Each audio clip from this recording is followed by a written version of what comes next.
Alright guys, so this is probably going to be a video that I post on YouTube and then run. I'm not even kidding. This is going to be a really hard video to make. I honestly don't want to be doing this right now. I really don't, but I'm afraid if I wait that I'm going to lose the courage, the little bit of courage I have. So I am making this now, but yeah, I probably will like post it and then just like throw my phone away and not look because yeah, it's gonna be a hard one. So if you don't like that kind of thing, then this probably isn't the right video for you. But anyway, this video is about, well, I just hit 50,000 subscribers 2 days ago, and I have done milestone videos leading up to this point. So I think I've done a 1,000, a 3,000, a 25,000, and I had plans for a 50K and then 100,000 if I hit that. And I knew 50,000 was fast approaching, and I've, been trying to think of a theme or just something that I wanted to share specific to my journey. I honestly was just, nothing was coming to me. I felt like I really lacked inspiration. Recently, I put out a video talking about a little bit about imposter syndrome, and I had some messages from people that were kind of surprised that that was something I struggled with, and it kind of hit me an idea of what I wanted to share. So in this video, I'm going to be talking a little bit about that, and it's gonna be a hard one for me. It's gonna be a real one. It's gonna be a raw one, and don't think that this is easy for me, because I'm doing this for people that I think this might be helpful for. I think me sharing my struggles, I think, will be helpful for some. But at the same time, when you put something up on YouTube, it reaches the right audience, it also reaches the wrong audience, and people who are quick to make judgments and all the things. And after 50,000 subscribers, I've definitely received, even just last week, I got a comment saying that, oh, I should be chained up and made a slave for life, things like that. People are pretty heartless, and they make big assumptions. And early on, when I started getting comments like that, it was really hard for me to get past. And I think after having so many, you kind of just like, toss it aside, But anyway, so 50,000 subscribers. So me before YouTube would be so impressed with what I'm doing right now. Or even if I was just a different person, a fresh set of eyes looking in, I would see, oh my gosh, she's got 50,000 subscribers. Like, she's worked with all these different Mustangs. Like, she must have it figured out. She must have it made. And it's like the furthest thing from that. It really is. And what I really want to, speak about is that, yes, I've reached some milestones, but at the same time, I've actually had a lot of failures. So, yeah, here we go. So people we see to be successful, we see their accomplishments, but we don't see their failures, or we don't see what their goals were. Because I think that a lot of people we look at as successful, or they've made it, or they've achieved something, we only see what they've accomplished. But realistically, I really believe that their goals were probably much higher, because I know that's how it's been for me. I've had goals, and I get like just a small part of what the goal was. And if you don't know what my goals were, you don't see those failures. So this video, I want to talk a little bit about that, because I think, especially on social media, we see people who we perceive to be successful, and we don't know that. So we actually don't know that. And so that's what the theme of this video is just kind of me sharing some of my own failures, some of my own goals. All right, so yeah, this is just me trying to share some of my own failures and my own goals. So I guess you can't see my failures unless you know what my goals were. So yes, let's do that. Okay, so let's talk about my first failure. So my first failure, which is to get in that cycle of adopting, gentling, and finding homes for each Mustang. That was my goal going into this, that I would adopt, gentle, and find a home for these horses. And I'm still working towards that, but it's just taking a lot longer than I had hoped for. So, okay, rewind. Before I got into Mustangs, I had done a lot of learning on how to train, principles of training, all of that. And I was starting to see some success. I was getting really excited about, but extremely low in my self-confidence. And to be honest, I felt like nobody would take a chance on me. And I felt like I couldn't actually advertise myself for training because I'm brand new at this, and nobody's gonna want to send a horse to me. So I had to invest in myself. So I was looking for a project horse, had a hard time finding that, got into Mustangs, which was something I wanted to do anyway. Like, so that's kind of how that fit in. And I did in the first 2 years get a lot of Mustangs, and I've rehomed 3 and I still have 4. Yeah, 4. So I've had those 4 for a lot longer than I thought I would, because I am truly really committed to finding them good homes. And I'm not a typical trainer who, I'm not like just trying to do a quick flip. I really care about these guys. So it's hurt me. It's hurt me a lot. Like, you have no idea. Like, people, it's so funny. And I've gotten comments too of people think that like, oh yeah, y'all in it for the money. And it's just like, you have no idea what you're talking about. No idea. But anyway, when I got into Mustangs, one of the things that was really important to me was getting my hands on as many as I could. And part of that reason was I knew that you can learn a lot from a horse. You can learn so much from a horse. But when you start getting your hands on multiple ones, you learn so many lessons from each. And you learn something on one horse, you can apply on another. And you just kind of build and build on your experience. And I can say without having all the horses that I've had, I would not have the same confidence that I have today in my abilities to gentle a horse. And it definitely has helped me towards that goal of gaining confidence and all that. But I did overestimate my ability to find homes for these horses. And let me just tell you, I really don't like the process of rehoming horses, because I'm not doing it to just sell these horses, to just pawn them off to another home. Like, I really care about where they're going. And so I'm going to ask a lot of questions. And when you put an ad or something out there, you get tons of responses, and trying to weed through them, it's long, it's drawn out, it's exhausting. I just really don't like it. So I'm really just committed to just hanging in there. Their people are out there. In the meantime, I'm devoted to these horses. In the meantime, it's hurt me a lot. Like, I'm really suffering because I'm trying to provide for these horses. And yeah, so I'm dedicated to them and doing what's right by them. Like, I didn't just adopt them to just send them off and not care about their future. And I care about their futures. But yeah, so that's been a big fat flop, and that has been a big part of my struggle here. I do want to add that I am a big believer in personal responsibility. So the world is not against me. These are consequences of decisions that I've made. Every decision, whether a yes or no, saying no to something is saying yes to something else. Saying yes to something is saying no to something else. And where I have ended up is a product of some decisions that I've made along the way. So if I could go back, I would not do things the same way. I would not. It's been so hard. It's like, you guys have no idea. It's been so hard. But at the same time, do I regret it? I don't know, because I don't know the future. I don't know what the results of this, the end results of these decisions will be, because I've learned a lot. Because I've worked with all these horses, like, I've learned a lot, and I'm really paying for it right now. Yeah.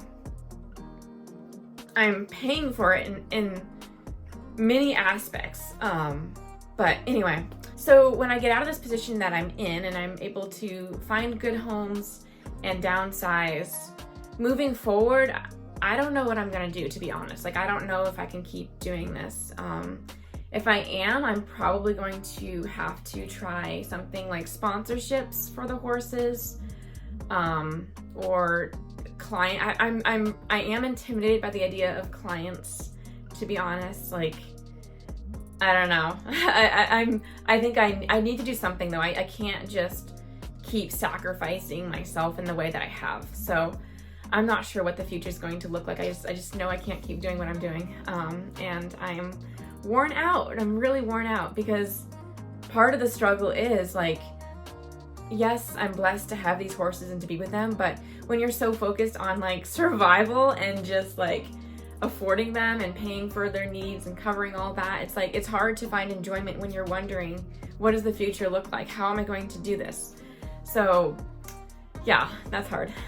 And actually, I was hoping to get to Mustang number 10 by the end of this year, so that's absolutely not happening. And Anyway, I don't know what the future looks like moving forward for me, but right now it's a really hard place to be, so let's just say that. So that kind of just moves into the next failure, which I don't even know what to call, but I guess in the process of trying to find homes for the horses, I can see how continuing their education even further would be really helpful for finding them their next home. And so I'm talking specifically about saddle training. So if I was able to advance their training to the point where they were at least green under saddle, where someone else, there's a lot more people, it kind of broadens your horizon of like the pool of people who are able to then take in a horse like that. Some of you guys know that in the fall I started my Mustang Jaeger, and he was amazing. Despite my fear, my anxiety, he was like an old school horse, an amazing mind, just an incredible horse. And I stopped riding for Vermont winters and such, but I never restarted him in the spring.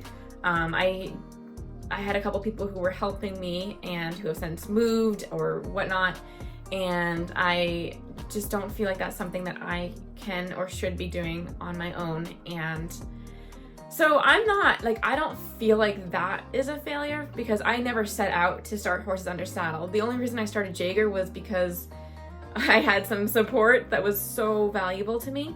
And then Jaeger was just so amazing, but that was never my goal to start horses under saddle. Like, that's not really something that I think I have that tool set, that experience to do. But Jaeger was just a special case. So, and from the outside, that probably looks like a failure, but like for me, that's not, like, that wasn't what my goal was. So it's not in my mind, but, he's obviously a horse with so much potential. And I feel like at this point, I'm not really helping him in his journey to find his person. So that's kind of hard. And also I had hoped things would be different this summer, and I hoped that I would be able to afford to send him to a trainer to be restarted, because that's really what he needs at this point, is a restart. But obviously that hasn't happened. So yeah, and with all of them too, Raven has a phenomenal brain, and because she's a smaller horse, kind of a plain horse, and I feel like for her to find a home, she's going to need to get started under saddle so I can broaden her potential adopters. So there's all these different factors, and to add on to my list of like why I'm also not feeling like I'm able to start them under saddle is, if you guys haven't noticed, I'm like my most valuable tool that I have. I don't have truck, trailer, any like equipment. Like I'm the most expensive tool that I have, and I can't afford to injure or damage this tool. So yeah.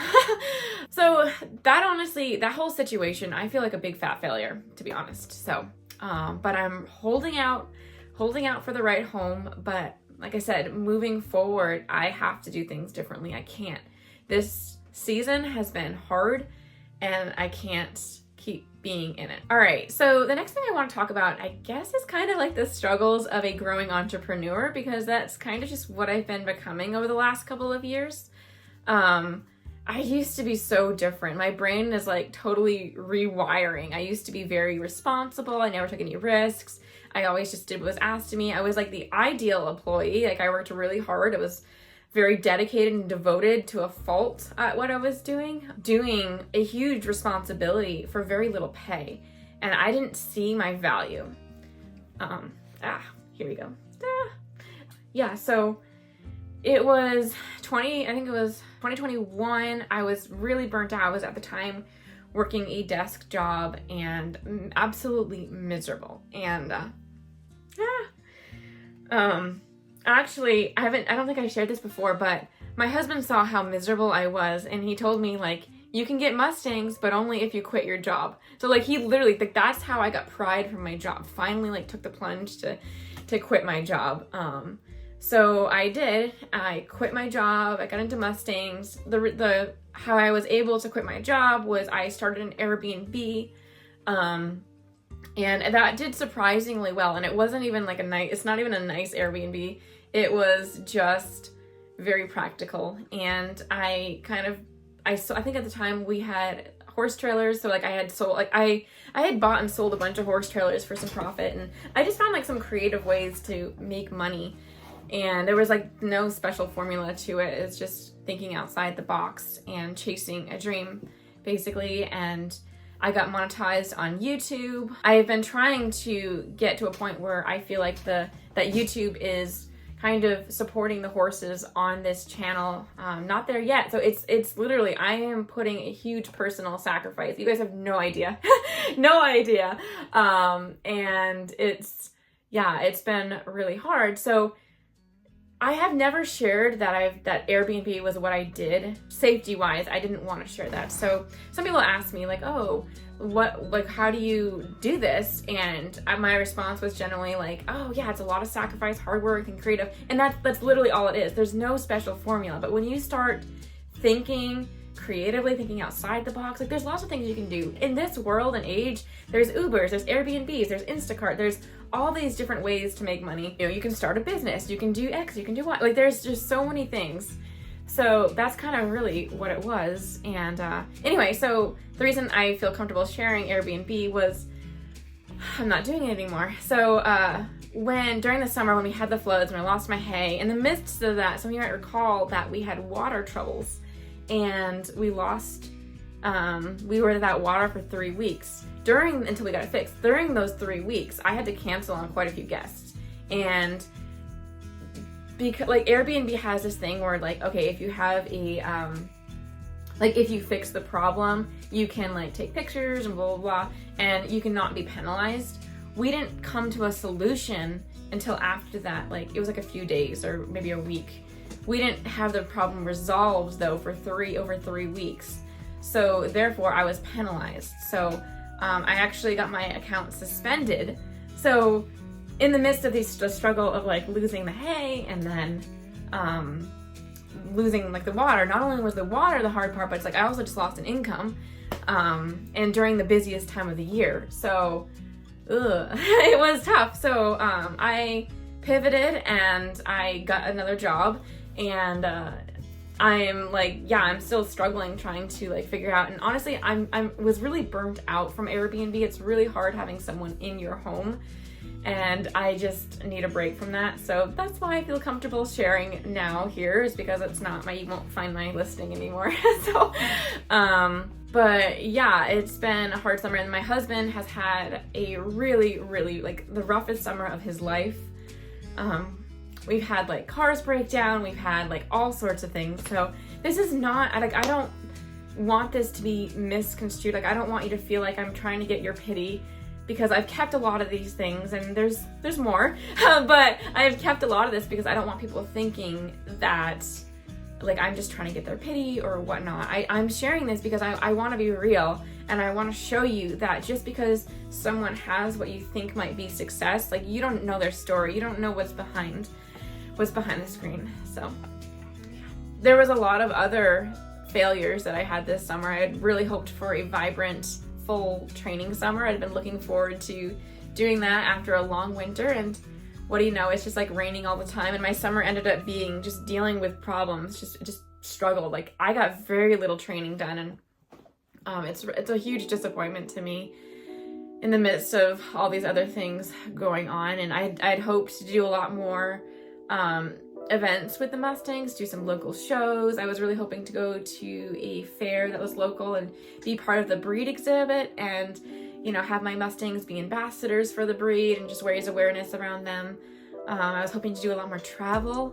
That's why the Raleigh trip, it just meant so much for me to be able to go, and like I almost didn't. I was one of the last 2 tickets to get there, but you know, guys, I could only afford to just buy my ticket. I couldn't afford a hotel. So that's why I packaged it in like 18 hours. It's just because I was trying to cut costs, and you know, the airport happened to be really close to the event. So it was like the cheapest, most efficient trip that I could do. I'd hoped to go to the Fort Worth Mustang show, which is in a week and a half, and I'm super bummed, but I can't afford that at this point. So yeah, it's just been, it's felt like failure after failure after failure. And so again, when you see someone who you think has achieved success or has made an achievement.